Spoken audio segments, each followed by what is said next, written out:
Hello, I'm Michael Warren and welcome to Arclight Reviews, my new media review channel where we're going to discuss the latest in movies, television, streaming content, comic books, and video games. Happy Tolkien Week, everyone! Because to celebrate Tolkien Week, we're going to watch each and every movie in Peter Jackson's Hobbit and Lord of the Rings series. We're celebrating Hobbit Day this week on September 22nd, this Wednesday. I've been doing some research and apparently it's a pretty popular movie marathon to watch all of the extended editions of Peter Jackson's The Hobbit and Lord of the Rings and to watch it in chronological order as we are. It's something that other people have been doing and have been reporting great success with, and something that we're going to be attempting this week as well. First though, we are going to discuss the biographical movie made about Tolkien's early life called Tolkien. It was made in 2019, which was actually a very underrated and underseen biographical examination of author J.R.R. Tolkien's life and some of his influences that led him to write The Hobbit and later The Lord of the Rings. So a little bit of background on the movie. It was released on May 10th, 2019, which were nicer and simpler times. I think we can all look back on fondly now. And the running time is 1 hour and 52 minutes. It was written by David Gleason and Stephen Beresford. It was directed by Dome, I'm not sure how to pronounce it, Dome Korokoski. And he apparently has a one parent Finnish and the other parent American, and he has been making films over in Europe for quite a while, and he started making films in English for the United States recently. And I think this may have been his first one in the United States. I'll double check. If I'm wrong, I'll put a note to correct it. J.R.R. Tolkien, he lived between 1892 and 1973. But yeah, we're going to celebrate all things Tolkien this week by watching, first off, this biography of Tolkien's life called Tolkien. And I have to say, I think the movie is much better than I think a lot of the critics gave it credit for. When I looked through the Metacritic score, I think it only scored 48 out of 100, which seems exceptionally low for such a well-made film. I looked at other comments on the film as well on the Internet Movie Database, and a lot of the other viewers agree with me that this is a remarkable film and very beautiful, and it really doesn't deserve to be relegated to some type of mediocre status like the film criticism would have you believe. I don't know. I suppose some people just didn't connect with the film, which, you know, it's their right. But this film struck a chord with me. I think it struck a chord with a lot of other viewers too. And I highly recommend it. It was interesting to go over his childhood and some of his early traumas and early things that he went through, and as he tried to deal with being orphaned with his brother and falling in love with a young girl and basically being separated from her for years against their will by well-intentioned guardians that unfortunately probably went way too far in holding them back. I think Nicholas Hoult, who you might remember as one of the war boys from Mad Max Fury Road, the war boy, really, the most famous one. And Nicholas Hoult, he did a great job as a zombie whose heart starts beating again when he falls in love with Teresa Palmer's character in Warm Bodies. He's also played the Beast, Hank McCoy, from the X-Men films, the more recent X-Men films, where he plays the younger version of the character from the 60s, 70s, 80s, and 90s, if you include Dark Phoenix. I think Nicholas Hoult is one of the best actors in Hollywood today, and he really came through strong in the film. And in fact, I thought one interesting early role was made in the casting of J.R.R. Tolkien's mother, Mabel Tolkien.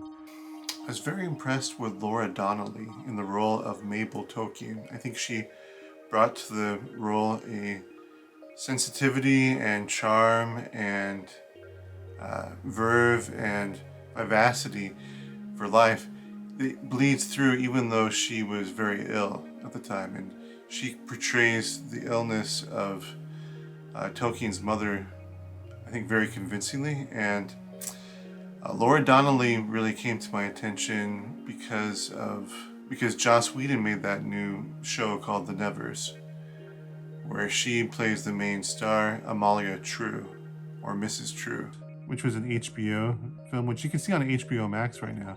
And she actually does a really great job as Tolkien's mother in this film. And that bond between the mother and son is very strong, and it's one of my favorite parts of the film. It's something that I responded to very well, and I think it really helped show Tolkien developing his passion and verve, and all the things that helped lead him to be a great writer were basically there in that relationship between the mom and son.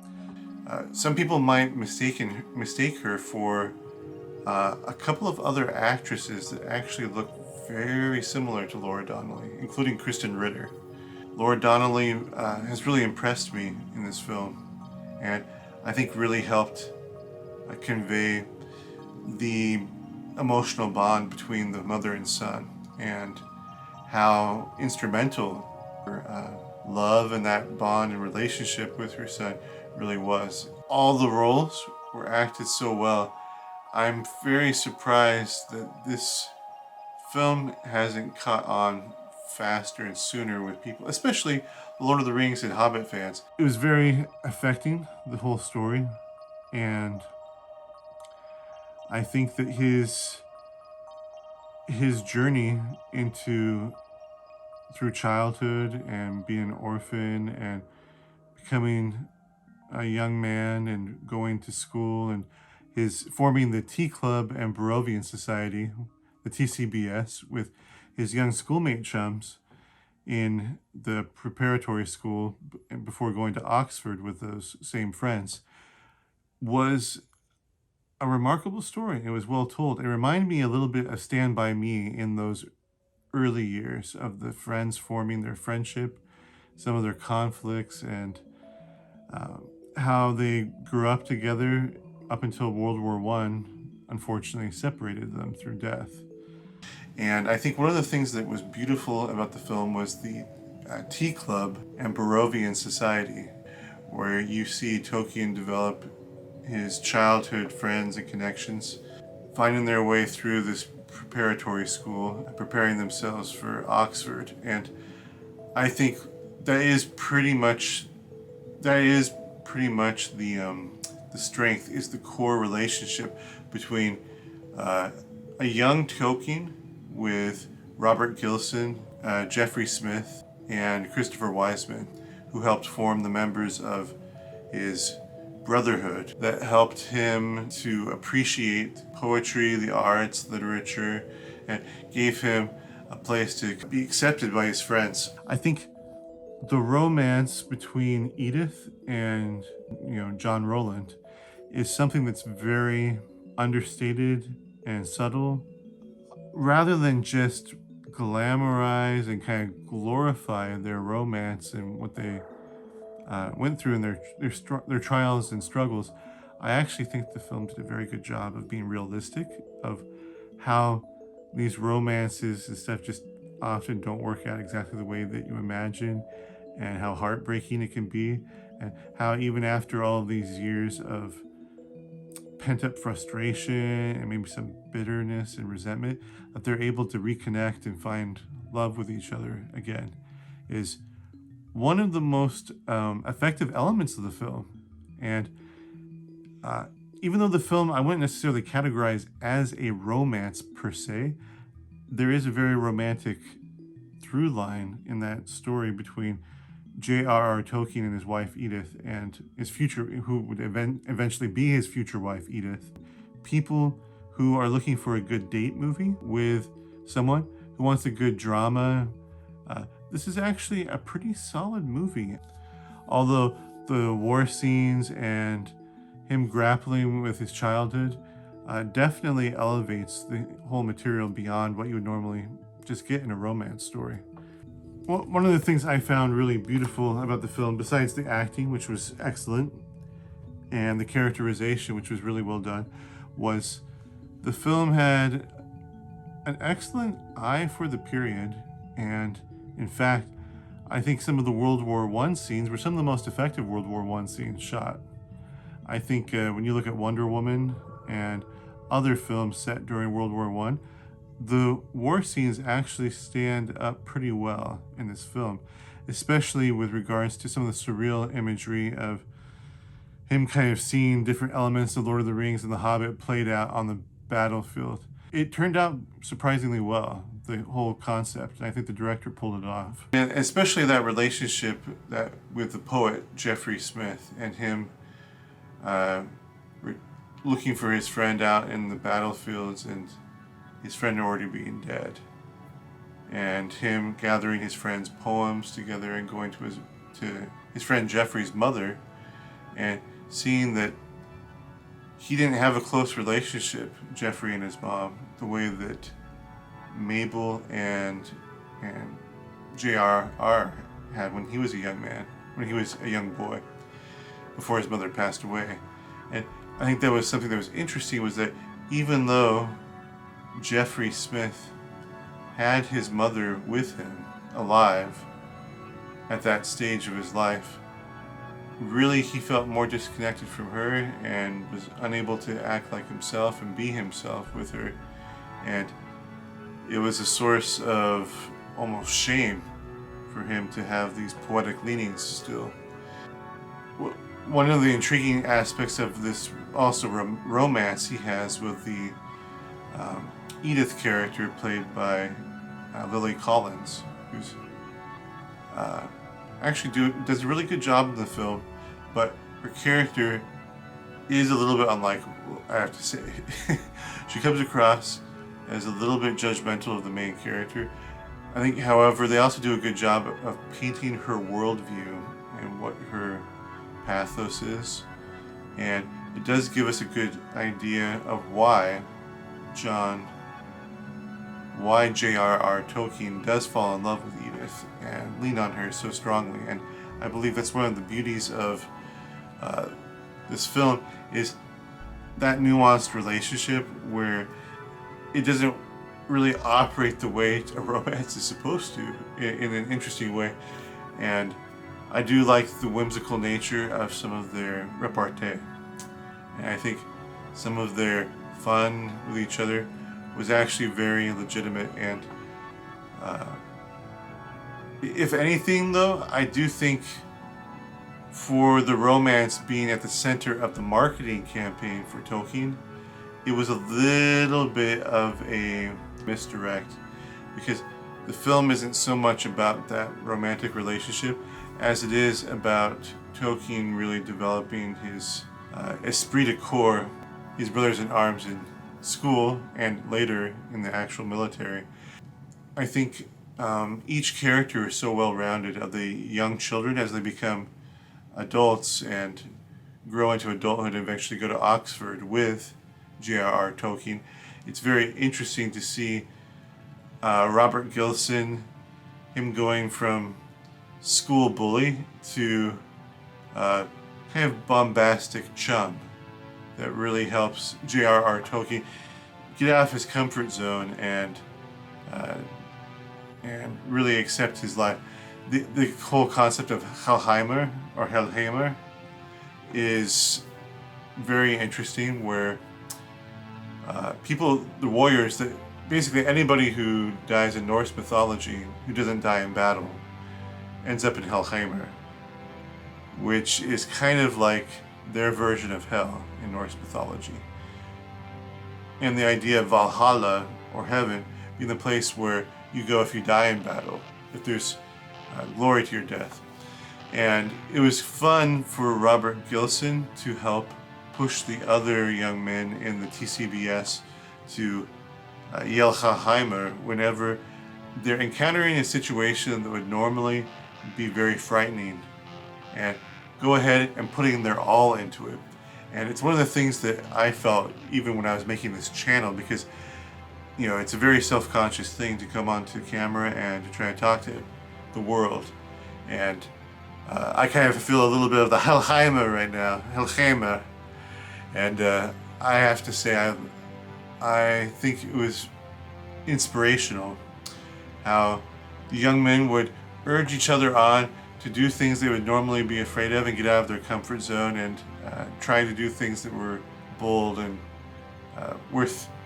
worthy of a good and full life. And since 2 members of the TCBS died in World War I at such a young age, it's really, you see how very important it is that we do our very best to live our life to the fullest from early on in life, and for us not to accept, less than what we are capable of doing. If you fail, sometimes it's okay to fail. If you fail on the pursuit of doing something great, and I do think that's one of the things that should be taken into account too when judging a film, is that sometimes the ambitions of the film are really great and important and worth considering, even if the film falls short of those ambitions. I think it's worthwhile for filmmakers to attempt new and great things, and shout out Hellheimer with the other brotherhood and fraternity of other filmmakers out there. The little aside, the little gimmick of showing the young soldier Sam sticking by a young J.R.R. Tolkien's side and helping him to get through the trenches to try to find his friend Jeffrey in World War I was beautiful. And in fact, that entire concept and feeling was later replicated to more critical acclaim later in the film 1917. But it actually has very similar plot elements, and a lot of the story actually is very similar with regards to that particular storyline. Yeah, it was tragic, beautiful, and very touching. And something that's really worth taking note is that when J.R.R. Tolkien writes the characters of Bilbo to a smaller extent, and to a much greater extent Frodo later on in Lord of the Rings, he does seem to write the characters as having PTSD after the traumatic battles and events that take place in their adventuring. And I do think that that's something that in this film Tolkien really becomes clear, is he suffered some PTSD, and so did Christopher Wiseman, one of his chums from the TCBS. They said that his friend didn't compose very much music after the war. How it does alter and change you to go through those difficult times. People have often looked at Lord of the Rings as having a very strong PTSD storyline with Frodo, and how it can be difficult for heroes to return home, deal with their normal life. And I do think that the movie, Tolkien, does a great job of examining that aspect of J.R.R.'s struggles in finding himself upon returning home, and how he felt a little bit lost. And I think that's something to look for. So that's something that you should really consider doing, is watching Tolkien before going into the Hobbit and the Lord of the Rings movies. And you can find and see for yourself how it can help really improve the whole viewing experience, to be oriented with the worldview and the philosophy of the author. And that's something that I kind of want to carry forward in this channel. This is why I'm making this Arclight Reviews channel, is I want a chance for us to really get into the careers of different great authors, directors, see how their worldview helps shape an appreciation for their art and films in a way that you couldn't normally do before. So that's kind of what I want to do here right now with Peter Jackson's films, because I think The Hobbit in particular is one of those films that's been difficult for a lot of people to connect with in the same way that they do The Lord of the Rings. And I think watching Tolkien first before going into those movies is a very good way to help yourself to be able to connect better, and to be able to appreciate the Hobbit movies better, and not just think of them dismissively, which I think is a gut reaction that a lot of people will have, or have had in the past. So I'm really looking forward to going into The Hobbit with you. We're going to do an unboxing video where we're going to look through the entire gift set. I'm super excited to be able to do this unboxing video with you over The Hobbit. At first, I wasn't as looking forward to The Hobbit as I was some of the other films, like The Lord of the Rings, which some of my favorite films. But I've been surprised The Hobbit has really aged well. This film, for whatever reason, just didn't land with the audience as well as it should have. I think part of that may have been the marketing, and the advertising was a little bit weak and not pushed very strongly. And maybe it would have had a difficult time finding its audience, but I think it should find its audience now. I think now that people can, own copies of it and buy it, and occasionally watch it on streaming services, the movie should become more and more popular over time, and I highly recommend it. And one thing you should be aware of, Tolkien at first was streaming on HBO Max a number of months ago, and since then it's actually gone off of the service. And I've looked, and you pretty much have to buy the film or rent the film through Amazon or YouTube or maybe, iTunes, something like that, in order to watch the film through online services. And in fact, I tried to obtain a physical copy of the movie on UHD 4K, but unfortunately it doesn't seem to be released on that format yet. And I could only find Blu-rays, and I thought, I want to see it in 4K, so I ended up buying the 4K version of the film on Amazon, and I unlocked it so that I could watch it through my Amazon Prime account, which it worked just fine. And the film really looks spectacular. It's very beautiful. It's shot very well, and it's an all-around strong and effective drama. Yeah, before we go ahead and look through The Hobbit and Lord of the Rings movies in their chronological story order, narrative order, we're going to just take a moment to appreciate this little gem of a film, this little biopic, this little biographical film about J.R.R. Tolkien called Tolkien. And it's a worthwhile picture, and those people who are interested in learning more about his life would probably be very fascinated by it. I was hoping for more of his later life too, especially his friendship with C.S. Lewis and some of the other very fascinating things he went through later in life. But the film basically ends with him starting to write The Hobbit, which is a good ending point for this particular film. Maybe one day the director and cast could get together to make a sequel in the future about Tolkien later in life. It doesn't seem very likely given how lukewarm the box office reception was of the film originally, but who knows, maybe if the film gains a greater following and popularity over time, that's something we could look forward to. So take care, and the next film we're going to be checking out is The Hobbit, An Unexpected Journey. Thank you. See you soon, and happy Tolkien Week, everyone.